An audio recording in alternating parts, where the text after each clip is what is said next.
बाबा मेरे जीते जी नहीं आओगे तो क्या मेरे मरने के बाद आओगे? इतना तो कहना था और तमोली कहकर गया। आज मेरे महाकाल ने नंदी को बुलाया। नंदी चल, रूप बदल। दोनों दोस्त बनकर चलते हैं, पान खाकर आते हैं। तमोली की दुकान पर आज मेरा महाकाल पहुंच गया। ला भैया पान देना जरा। तमोली ने लगाया कत्था चूना पान बनाकर और जो दिया महाकाल राजा को। महाकाल राजा ने जो पान खाया, पान खाकर दोनों नंदी और शिव चल दिए, चले गए। तब याद आया पैसे तो दे के ही नहीं गए। तब याद आया बिना पैसे के चले गए। कल आएंगे ना तब पैसा लेकर आऊंगा। कल लेकर रहूंगा पक्का है। दूसरे दिन फिर महाकाल आ गए। वही मेरा नंदी, साथ में मेरा बाबा। लाओ पान दो। पान खाया। जितनी देर तक महाकाल वहां रहते पान खाते उतनी देर तक उसको पैसे की याद नहीं आती। तुम्हारे जैसी है, जल चढ़ाती है तब तक याद नहीं आती कि गले में चेन कहां गई, गले में मंगलसूत्र था कहां चले गया, बैग था कहां गया, पर्स था कहां गया, मोबाइल था कहां गया। सुध नहीं रही, ध्यान तो शिव में था। महाकाल राजा ने कहा लाओ पान दो। पान खाया, फिर चले गए, याद ही नहीं रहा। दिन निकलते गए। महाकाल राजा उस तमोली से खूब हंस मोल कर बात करने लगे। अब तो दोनों में ऐसी घुटने लगी कि जब महाकाल आते तमोली पान लगा कर दे देता। कभी कभी भगवान सुपारी ज़्यादा मांग लेते तो कभी कत्था ज़्यादा लगवा लेते, पर तमोली को पैसे की याद नहीं आती। पैसे की याद कब आती? जब महाकाल चले जाते। आज तमोली के पिताजी आ गए और तमोली के पिताजी आए और आकर बोले वो खाकर चले जाता है तो उससे पैसा नहीं मांगता है। कल अगर पैसा नहीं मांगा तो सोच लो, और अगर उसके पास पैसा नहीं हुआ तो कुछ गिरवे रख लेना, ठीक है। अब कल जैसे ही महाकाल राजा आए और मेरे महाकाल बाबा ने आकर कहा लाओ जरा पान दो। पान खाया और खाते से ही तमोली तो ध्यान भूल गया था, पर उसके पिताजी सामने खड़े होकर हाथ हिला रहे थे, ले लेना। तमोली को याद आया, बाबा ए भैया लाओ जरा पान का पैसा दो। महाकाल राजा बोले पैसा वैसा तो हमारी जेब में रखते नहीं है। जप्ती भभूत में है खजाना कुबेर का। जब भभूत में करोड़ों का धन है तो जेब में पैसा कौन लेके चलता है? लेकर कौन?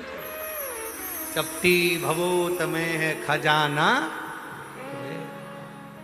हे गंगाधार मुक्ति ओमकार तू भोले ओमकार तू आयो शक्तिधारी शंभु तार तार तू।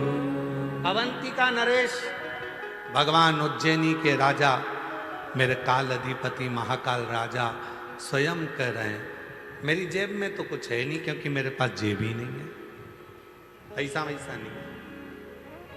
अब पिताजी इशारा कर कर कह रहे पैसा नहीं हो तो दूसरी चीज रखवा लेना, गिरवे गिरवे रखवा ले। तमोली ने कहा देखो भाई, अपनी दोस्ती एक तरफ, पैसा नहीं है तो कुछ ना कुछ तुम्हें रखना पड़ेगा। महाकाल नंदी को देख रहे, नंदी महाकाल को देख रहे। महाकाल बाबा ने कहा लो ये एक कपड़ा है, तुम अपने पास रख लो, इसी को रख लो। मेरे बाबा ने अपने अंग का वस्त्र तमोली को दे दिया। रतन जड़े थे, हीरे जड़े थे, मोती लगे थे, कोई परखैया उसको परख सकता था कि उसमें कितने रतन थे, कितने हीरे थे, कितने मोती थे। अब तमोली के पास तो वस्त्र आ गया। पंडित जी ने सुबह मंदिर खोला। जैसे ही अवंतिका नाथ उज्जैनी नरेश महाकाल का जैसे ही मंदिर खोला तो जो कपड़ा करोड़ों का था वो कपड़ा मंदिर से गायब था। सूचना मिल गई कि महाकाल के मंदिर में कोई चोरी हो गई है और कपड़े चले गए हैं महाकाल राजा के। अग्नि की तरह बात पूरी अवंतिका में पहुंच गई कि महाकाल राजा का कोई कपड़ा चोरी चले गया, कोई चोर आया था, कोई चोर आया। बात चलते चलते चलते चलते चलते चलते तंबोली की दुकान पर पहुंच गई कि तुम्हें मालूम है महाकाल राजा के मंदिर में उनका कपड़ा चले गया चोरी। कपड़ा? हाँ। तो कपड़े में ऐसा क्या था? करोड़ों का कपड़ा, रतन जड़े थे, मोती लगे थे, नीला कलर का था, नीचे केसरिया बॉर्डर थी, उसमें रतन माणिक लगे थे, सोने के तार लगे थे। उसने जो सुना नीला रतन जड़ा पीली बॉर्डर, वो तो मेरे पास है, वो तो मेरे पास है। पर मुझे तो दूसरे देकर गए थे। तमोली को लगा जरूर वो दोनों चोर होंगे, चुरा कर लाते थे, पान खाते थे और मुझे देकर चले गए। तमोली उस कपड़े को लेकर महाकाल के मंदिर में पहुंच गए। कहा महाराज जी ये कपड़ा सब दूर ढूंढा जा रहा है, ये तो मेरे पास है, तुम्हें किसने दिया? तो कहा कोई दो रोज मेरे यहाँ पान खाने आते थे, पैसे मंगे तो नहीं दिए, उन्होंने ये कपड़ा दे दिया। कपड़ा दे दिया? हाँ। ये कपड़ा दिया? हाँ। बात पहुंची कारागार में, तमोली को बंद करने लगे कि इसने ही ये कपड़ा चुराया होगा। जैसे ही कारागार में बंद करने वाले थे इतने में भगवान तमोली ने महाकाल राजा से कहा बाबा मैंने तो तुमसे एक ही बार कहा था कि मेरा पूरा हिसाब कर जाओ, तुमने ऐसा हिसाब करा कि मुझे कारागार में पटक दिया। अब छुड़ाओ आके। महाकाल राजा मंदिर से बाहर निकले, कारागार के बाहर खड़े होकर कहते हैं ये मेरा ही भक्त है, मैंने ही अपना वस्त्र इसी को दिया। मेरा भक्त छुड़ा दिया। मेरे महाकाल बाबा जाने लगे। तमोली ने पीछे से आवाज लगाया रुक जा, हिसाब तो बराबर कर जा, हिसाब बराबर करो पहले। शंकर भगवान लौट कर आए नंदी के साथ में। तमोली बोल क्या हिसाब बराबर करूं, कितना धन दूं, कितना वैभव दूं? तमोली ने कहा हिसाब बराबर करने में केवल एक वर दे दो। जैसे आज मेरे लिए आप यहाँ आए हो, श्रावण का जब महीना हो, प्रत्येक जीव के कल्याण के लिए आप अवंतिका नरेश बाहर निकल कर आ जाए। बस प्रत्येक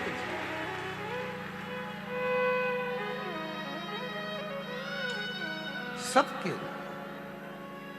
और तुम आना भोले बाबा मेरे मकान में, तेरा डमरू डम डम बाजे सारे जहान में।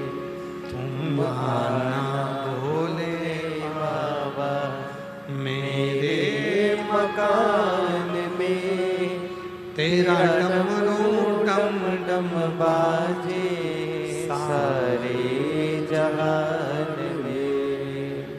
तुम पार्वती को लाना, तुम गणपति को लाना मेरे मकान में, तेरा डमरू डम डम बाजे सारे जहान में। एक तमोली के लिए, एक तमोली के लिए मेरे बाबा भोलेनाथ, मेरे शंभुनाथ, मेरे त्रिकालदर्शी, कैलाशी, अविनाशी, मेरे महाकाल राजा आज भी अवंतिकापुरी उज्जैनी में सावन के महीने में 12 ज्योतिर्लिंग में केवल एक ज्योतिर्लिंग है उज्जैनी महाकाल, जिसमें मेरे बाबा सावन के महीने में हर सोमवार को बाहर निकलते हैं अपने भक्तों के।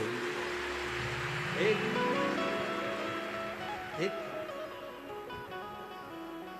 क्या चाहिए शिव जी को?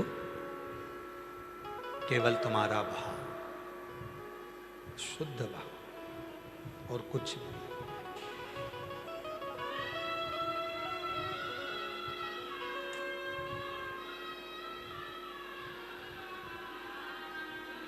आप सबको मालूम है शिव जी का एक नाम है लकुलेश्वर महादेव। सभी लोग बोलो साथ में, लकुलेश्वर महादेव। शिव जी का एक नाम है लकुलेश्वर महादेव, जिसमें भगवान शंकर अपने हाथ में एक छड़ी रखे और एक हाथ में उनके ज्वाला है, अग्नि है।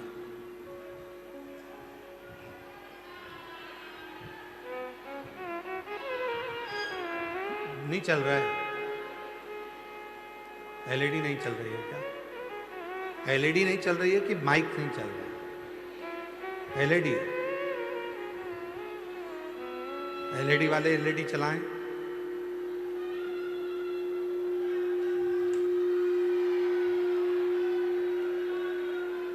थोड़ा आवाज क्लियर करो, गूंज बहुत रहा है, आवाज ठीक नहीं आ रहा। शिव जी का नाम है एक लकुलेश महादेव, लकुलेश्वर महादेव। शिव जी के हाथ में, एक हाथ में छड़ी है, दूसरे हाथ में अग्नि है।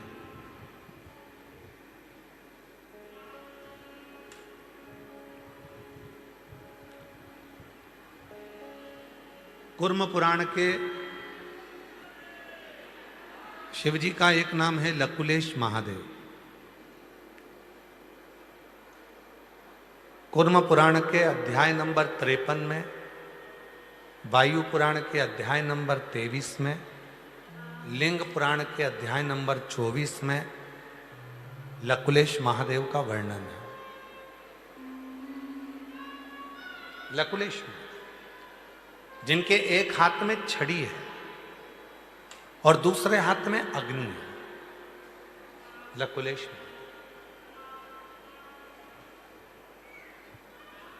जिस समय पर डॉक्टर बोल दे कि ये बीमारी तुम्हारे शरीर में प्रवेश कर गई है और इस बीमारी का कोई हल नहीं है,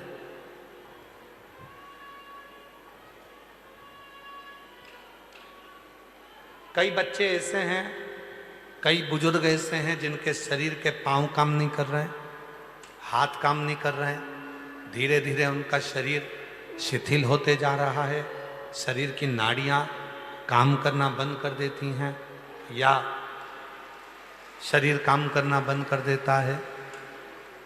उनके लिए लकुलेश्वर महादेव का स्मरण बहुत जरूरी है। एक हाथ में छड़ी है लकुलेश महादेव और एक हाथ में अग्नि है। थोड़ा सावधानी से सुनिएगा, बड़ा सुंदर प्रसंग।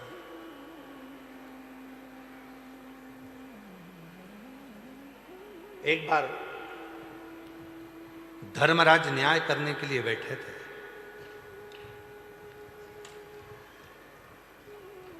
और धर्मराज न्याय करने पर जब बैठे थे,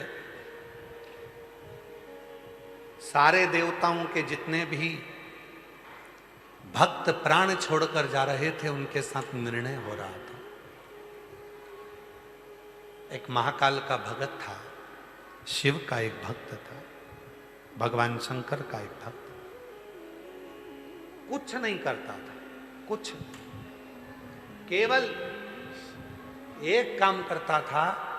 ना उसके पास में धन था, ना उसके पास में वैभव था, ना उसके पास में दौलत थी, ना उसके पास में संपदा थी।